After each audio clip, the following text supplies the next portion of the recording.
Vivemos em um mundo onde a onda de terror e desastres tentam roubar a nossa paz, onde o mal sempre está tentando prevalecer.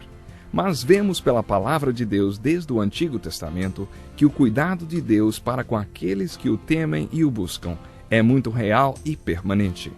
Fique atento a mais um programa Encontro com a Palavra. Aqui apresentamos a palavra de Deus como resposta a todas as mais difíceis questões da vida. Agora com você, Pastor Edson Bruno.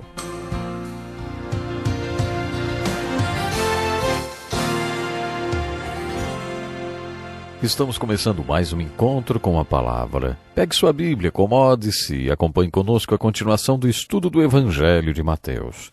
Temos visto os ensinos de Jesus Cristo tirados das discussões que ele teve com os líderes religiosos. Essas discussões vão se acirrando até culminarem com o discurso de Jesus no Monte das Oliveiras e a crise que levou à sua morte, ressurreição e ascensão. Alguns dos líderes religiosos eram muito políticos. Lemos algumas respostas que Jesus lhes deu no capítulo 22, através das quais Jesus nos dá um grande ensinamento sobre Deus e César. A pergunta foi: qual é a tua opinião? É certo pagar imposto a César ou não, hein? Jesus pediu que lhe trouxesse uma moeda e perguntou: de quem é esta imagem e esta inscrição? E eles responderam: de César. E Jesus respondeu: então, deem a César o que é de César e a Deus o que é de Deus. A aplicação que tiramos desse episódio é óbvia. Você tem a imagem de Deus estampada em você. Portanto, entregue-se a Ele. Deus não vai pedir o que é de César, mas às vezes César vai pedir aquilo que é de Deus. César pode pedir você. Ele pode pedir sua lealdade. Nesse momento, assim como Dietrich Bonhoeffer, você pode declarar desobediência civil e resistir a César. Esta parece ser a essência da resposta de Jesus aos líderes religiosos. Dentro desse assunto, encontramos outra passagem em que Jesus pagou imposto a César. Está em Mateus capítulo 17. Acho que Jesus foi um pouco irônico nessa questão. Ouça o que aconteceu e me diga se você concorda comigo. Os líderes religiosos aproximaram-se de Pedro e lhe perguntaram: o mestre de vocês não paga o imposto do templo? Pedro, que não era político nem teólogo naquele momento de pressão, respondeu: sim, paga. Logo depois disso, Jesus lhe perguntou: o que você acha, Simão? De quem os reis da terra cobram tributos e impostos? De seus próprios filhos ou dos outros? Pedro respondeu: dos outros. Então Jesus explicou que eles estavam se referindo ao imposto do templo, e aquele templo era do pai dele. Portanto, Jesus não tinha que pagar impostos. Pedro deve ter ficado chateado porque tinha errado em sua resposta aos líderes religiosos. Mas Jesus disse: para não escandalizá-los, vá ao mar e jogue o anzol. Tire o primeiro peixe que você pegar, abra-lhe a boca e você encontrará uma moeda de 4 dracmas. Pegue-a, entregue a eles, para pagar o meu imposto e o seu. Jesus deixou claro que ele não tinha que pagar imposto no templo, mas nos deixou um exemplo. Acho que a maneira como ele abordou o assunto com Pedro e resolveu a situação foi irônica. No capítulo 22 de Mateus, versículos 23 a 33, Jesus responde a alguns filósofos. Esses líderes religiosos pertenciam a vários segmentos. Os fariseus eram ortodoxos legalistas e os saduceus eram o que chamaríamos hoje de liberais. Eles não acreditavam em milagres e nem no sobrenatural e, portanto, não acreditavam na ressurreição. Eles procuraram Jesus e citaram uma lei que estudamos no livro de Ruth. Essa lei de Deuteronômio, capítulo 25, dizia que se a mulher se casasse com um homem e ele morresse e não deixasse filhos, ela poderia procurar um dos irmãos do marido e pedir que um deles se tornasse o seu redentor ou remidor. Os saduceus disseram que numa família isso havia acontecido 7 vezes, sem que nenhum dos maridos houvesse dado filhos à mulher. Finalmente a mulher morreu. Na ressurreição, quem será o seu marido? Jesus então respondeu: vocês estão enganados porque não conhecem as Escrituras nem o poder de Deus. Na ressurreição as pessoas não se casam, nem são dadas em casamento, mas são como os anjos nos céus. Jesus foi além da simples resposta. Ele foi até a raiz da questão. Aqueles homens não acreditavam no sobrenatural e Jesus foi direto ao sobrenatural, dizendo: e quanto à ressurreição dos mortos, vocês não leram o que Deus lhes disse? Eu sou o Deus de Abraão, o Deus de Isaque, o Deus de Jacó. Ele não é Deus de mortos, mas dos vivos.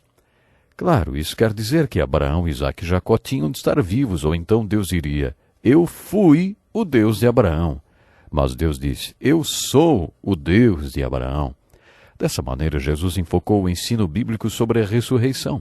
A questão nesse diálogo entre Jesus e os saduceus é: você acredita no sobrenatural ou não?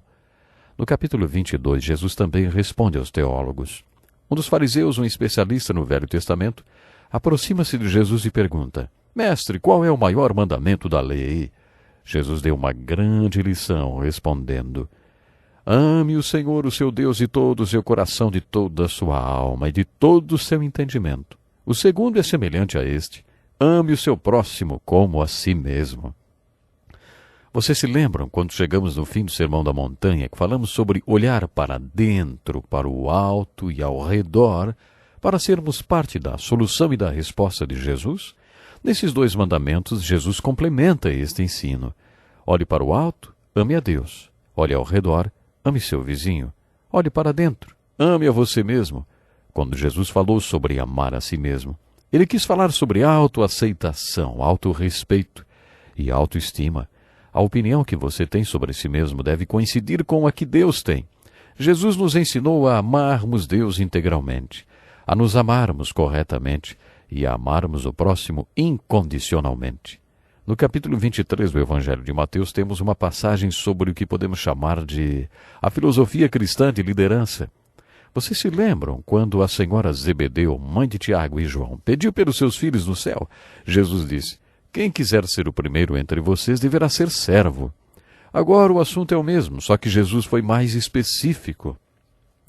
A discussão entre Jesus e os fariseus atinge seu apogeu quando ele os confronta a respeito da filosofia de liderança que tinham. Os líderes religiosos do tempo de Jesus eram uma antítese de tudo que Jesus ensinava a respeito de liderança. Aqueles líderes adoravam ser chamados de mestre, rabi, pai. E Jesus ensinou aos seus discípulos: vocês não devem ser chamados rabis. Um só é o mestre de vocês e todos vocês são irmãos. A ninguém na terra chamem pai, porque você só tem um pai, aquele que está nos céus. Tampouco vocês devem ser chamados chefes, porquanto vocês têm um só chefe, o Cristo. Jesus estava dando a base para a filosofia de liderança da sua igreja. Há alguns anos, os líderes da nossa igreja convidaram um homem que tinha sido administrador da Marinha para ser o administrador da igreja.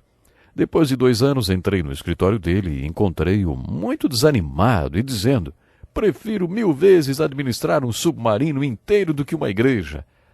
Mas o que há de tão difícil na administração de uma igreja?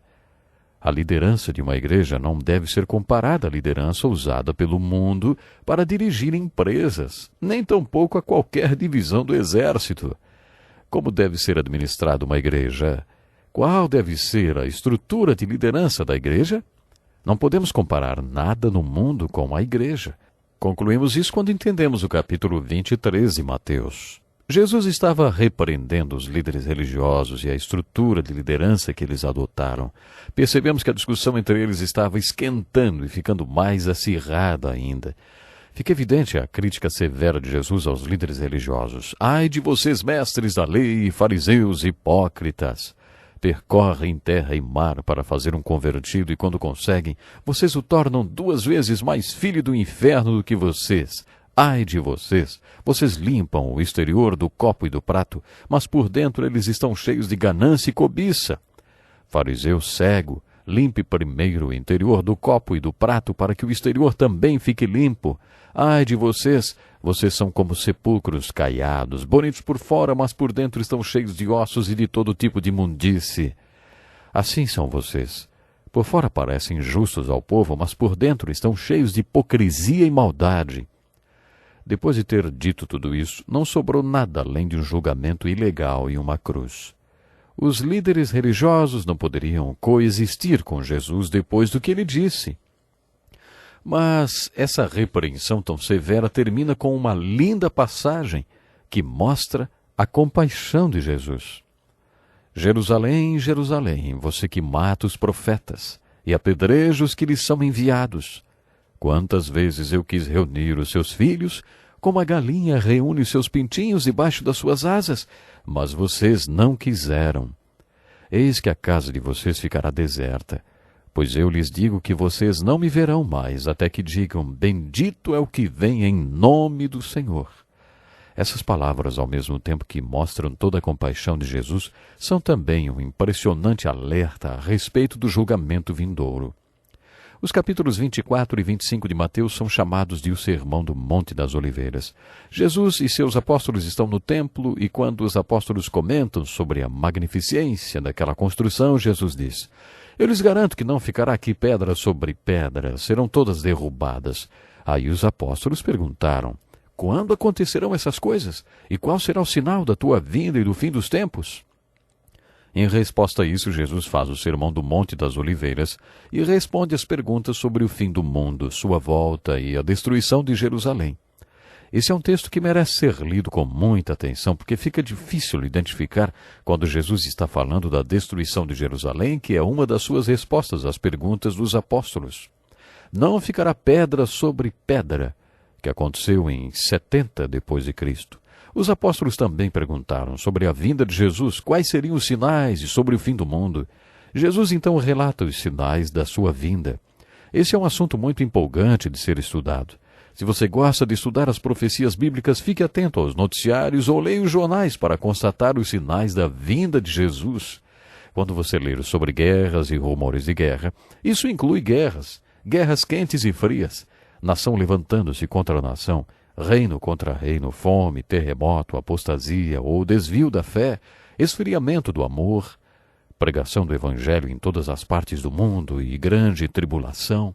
Todos esses acontecimentos são sinais da segunda vinda de Jesus. Depois que Jesus deu os sinais de sua vinda, no capítulo 24, no capítulo 25, ele conta 3 parábolas. Nessas 3 parábolas, Jesus conta, antes de tudo, que sua segunda vinda será um julgamento. Nas Escrituras, o óleo representa o Espírito Santo. Jesus ensina a parábola das 10 virgens.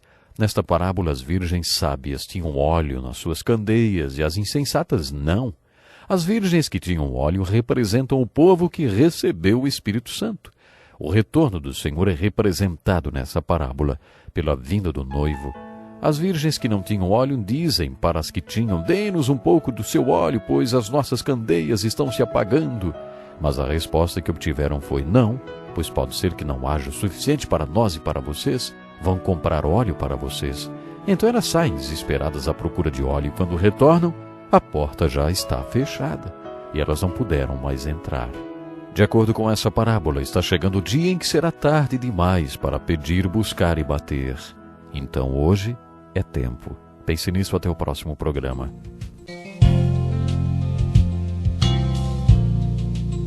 Que lição importantíssima. Obrigado, pastor Edson Bruno. Prezado ouvinte, coloque em prática o que você ouviu aqui.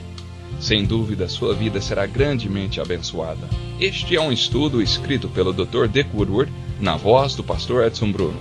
Escreva-nos e solicite o material. Nosso endereço é Encontro com a Palavra, Caixa Postal 2011, CEP 89201-970, Joinville, Santa Catarina. Até o nosso próximo Encontro com a Palavra.